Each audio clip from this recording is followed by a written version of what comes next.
আসসালামু আলাইকুম। আর মাত্র কিছুদিন পবিত্র রমাদান মাস চলে এলো বলে ২০২৬ সালের ১৮ই ফেব্রুয়ারি থেকে শুরু হতে যাচ্ছে এই বরকতময় মাস।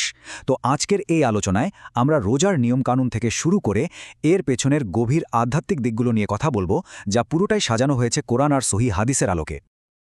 আমরা অনেকেই হয়তো ভাবি রোজা মানে শুধু ভোর থেকে সন্ধ্যা পর্যন্ত না খেয়ে থাকা, কিন্তু দেখুন এর আসল উদ্দেশ্যটা কিন্তু আরও অনেক গভীর। কোরআন বলছে এর চূড়ান্ত লক্ষ্য হল তাকওয়া অর্জন করা, মানে এমন এক আল্লাহ সচেতনতা তৈরি করা যা আমাদের ভালো কাজে উৎসাহ দেবে আর খারাপ কাজ থেকে দূরে রাখবে। চলুন তাহলে এক নজরে দেখে নিই আজকে আমরা কি কি বিষয় নিয়ে কথা বলবো।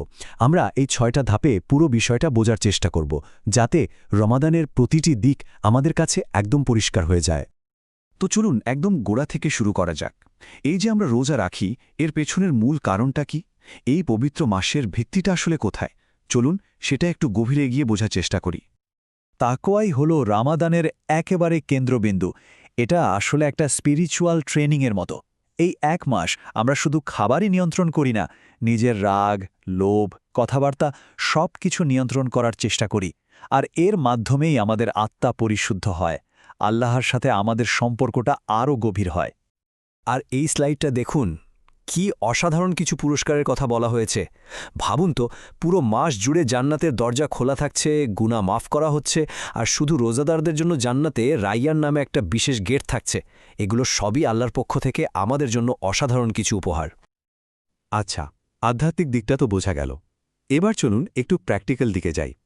রোজা পালনের জন্য দুটো মূল স্তম্ভ বা পিলার আছে, যেগুলো ছাড়া কিন্তু রোজাটা ঠিকমতো আদায় হবে না। প্রথম এবং সবচেয়ে গুরুত্বপূর্ণ হল নিয়ত।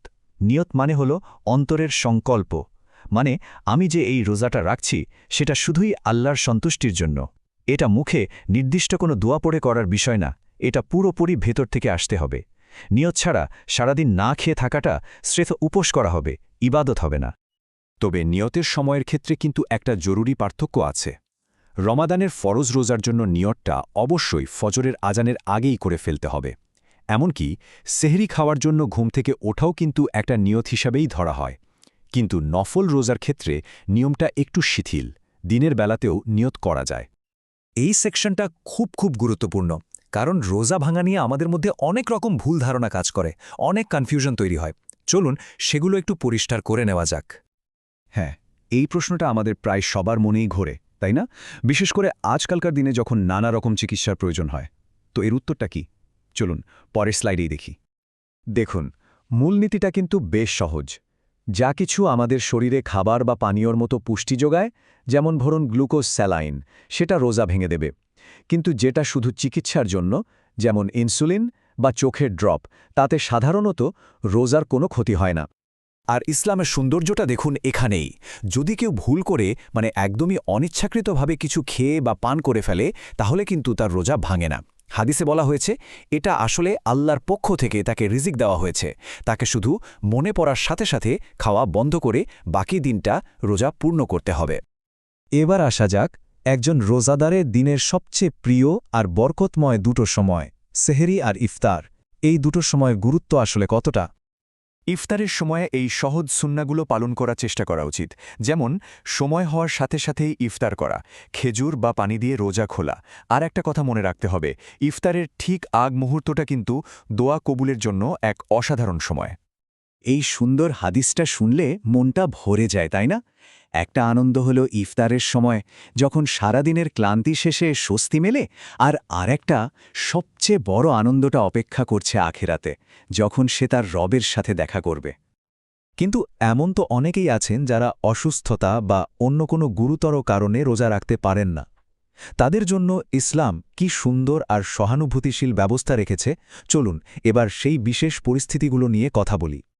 যারা কোনো অস্থায়ী কারণে, যেমন ধরুন সফরে আছেন বা হঠাৎ অসুস্থ হয়ে পড়েছেন, যার কারণে রোজা রাখতে পারেননি, তারা রমাদানের পরে অন্য যে কোনো দিন সেই ছুটে যাওয়া রোজাগুলো পূরণ করে নিতে পারবেন। একেই বলা হয় কাজা। আর যারা স্থায়ীভাবে অক্ষম, যেমন খুব বেশি বয়স্ক মানুষ বা এমন কোনো রোগে আক্রান্ত যা থেকে সুস্থ হওয়ার সম্ভাবনা কম, তাদের জন্য ইসলাম ফিদিয়া বা ক্ষতিপূরণের ব্যবস্থা রেখেছে। অর্থাৎ প্রতিটি রোজার বদলে একজন অভাবী মানুষকে খাবার খাইয়ে দেওয়া। তাহলে ব্যাপারটা একদম পরিষ্কার তাই না? যদি সমস্যাটা অস্থায়ী হয়, যা পরে ঠিক হয়ে যাবে, তাহলে বিধান হলো কাজা, মানে পরে রোজা রাখা। আর যদি অক্ষমতাটা স্থায়ী হয়, তাহলে ফিদিয়া দিতে হবে, মানে ক্ষতিপূরণ হিসেবে দান করতে হবে। আমরা আলোচনার প্রায় শেষ পর্যায়ে চলে এসেছি, আর এখন আমরা কথা বলবো রমাদানের সবচেয়ে মূল্যবান, সবচেয়ে গুরুত্বপূর্ণ সময়টা নিয়ে। হ্যাঁ, মাসের আধ্যাত্মিক শিখর, শেষ 10 রাত। এই শেষ 10টা দিনের গুরুত্ব আসলে বলে বোঝানোর মতো না। এই সময় ইবাদতের পরিমাণ অনেক বাড়িয়ে দিতে হয়, কারণ এর মধ্যেই লুকিয়ে আছে সেই মহামান্বিত রাত লাইলাতুল কদর, যা হাজার মাসের চেয়েও সেরা একটা রাত। আর এই রাতটাকে খুঁজে বের করার জন্যই বেজোর রাতগুলোতে আরও বেশি করে ইবাদত করতে বলা হয়েছে। আর এই বিশেষ রাতের জন্য নবীজি সাল্লাল্লাহু আলাইহি ওয়াসাল্লাম আমাদের একটা অসাধারণ, ছোট্ট কিন্তু খুব শক্তিশালী দোয়া শিখিয়েছেন।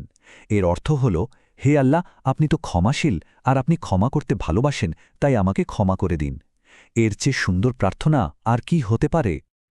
তো আলোচনা তো শেষ হলো, কিন্তু আসল প্রশ্নটা আসলে এখন, এই যে আমরা রোজার নিয়মকানুন আর এর পেছনের আধ্যাত্মিকতা নিয়ে এত কিছু জানলাম, এই শিক্ষাকে কি আমরা শুধু এই একটা মাসেই সীমাবদ্ধ রাখব, নাকি রমাদানের এই ট্রেনিংটাকে আমরা বাকি 11টা মাস নিজেদের জীবনে ধরে রাখার চেষ্টা করব?